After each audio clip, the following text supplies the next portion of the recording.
हाँ जी, तो आज हम एक बहुत इफ़ेक्टिव मेथड डिस्कस करने वाले हैं, जिसके थ्रू हम मॉक टेस्ट्स को यूज़ कर सकते हैं, हमारी रिवीजन को एनहांस करने के लिए। तो जनरली क्या होता है, जब भी हम मॉक टेस्ट देते हैं, उससे पहले तो रिवीजन करते ही हैं, फॉर्मूले को रिवाइज़ कर रहे होते हैं, चीज़ों को एक्टिवली रिकॉल कर रहे होते हैं, ताकि एग्ज़ाम में हमारा फ़ोकस भी अच्छा हो और चीज़ें जल्दी-जल्दी रिकॉल हो रही हो, ताकि हम फास्ट सॉल्विंग कर सकें, राइट?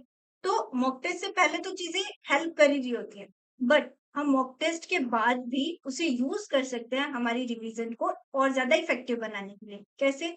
कि जैसे ही मॉक टेस्ट हो जाता है, उसके बाद हम टेस्ट एनालिसिस करते हैं और टेस्ट एनालिसिस में हम ये देख रहे होते हैं कि कौन-सा क्वेश्चन गलत है या जो क्वेश्चन मैंने अनअटेम्प्टेड छोड़ा था, उसका रीज़न क्या था?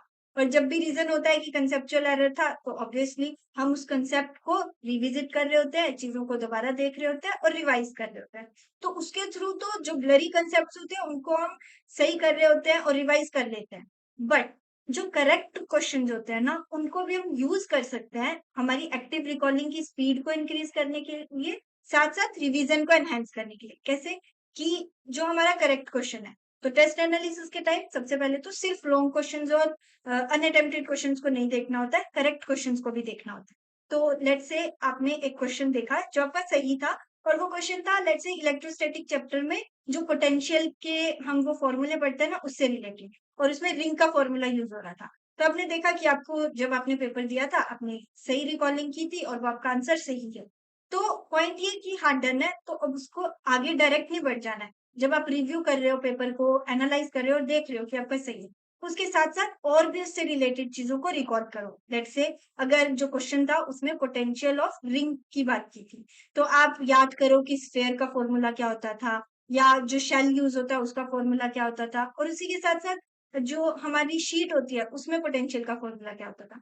तो ऐसे रिलेटेड चीज़ों को रिकॉल करने का ट्राई करो ताकि आपका माइंड जो है वो एंगेजिंग हो और आपकी टेस्ट एनालिसिस भी इम्प्रूव हो, इसके साथ-साथ आपकी रिकॉलिंग पावर भी एनहांस हो। क्योंकि होगा क्या ना कि जो ये चीज़ करोगे ना तो आपको फ़ॉर्मूले ज़्यादा जल्दी याद रहने लगेंगे। और इस चीज़ को करते टाइम परेशान नहीं होना है कि लेट्स से मुझे शेल का तो याद आ रहा है बट मुझे स्फीयर के फ़ॉर्मूले में कन्फ्यूज़न है। कन्फ्यूज़ नहीं होना है, उसको रिकॉल कर रहे हो, शॉर्ट नोट्स में से देख लो, एक बार रिवाइज़ भी हो जाएगा। तो ऐसे करके लाइट मोड में रिवीज़न करनी है, खुद को शांत रख के रिकॉल करना है कि हाँ, ये होता है, रफली याद करो।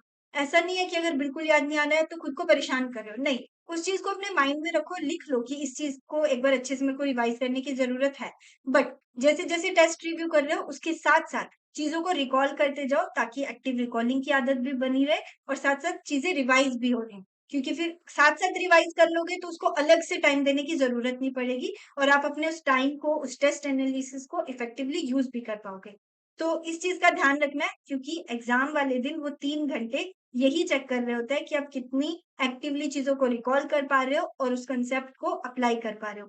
तो जितनी आदत बनी हुई होगी अच्छे से, उतनी अच्छे से अप्लाई कर पाओगे। तो इस हैबिट को आज ही से बिल्ड करना शुरू करना है। अगले सारे मॉक टेस्ट के एनालिसिस के टाइम पे रॉन्ग और अनअटेम्प्टेड क्वेश्चन्स के साथ-साथ करेक्ट क्वेश्चन्स से भी चीज़ों को रिवाइज़ करने की हैबिट बिल्ड करो ताकि एक्टिव रिकॉलिंग स्ट्रॉन्ग हो पाए। आज के लिए चलते हैं। Take care, bye bye, all the best.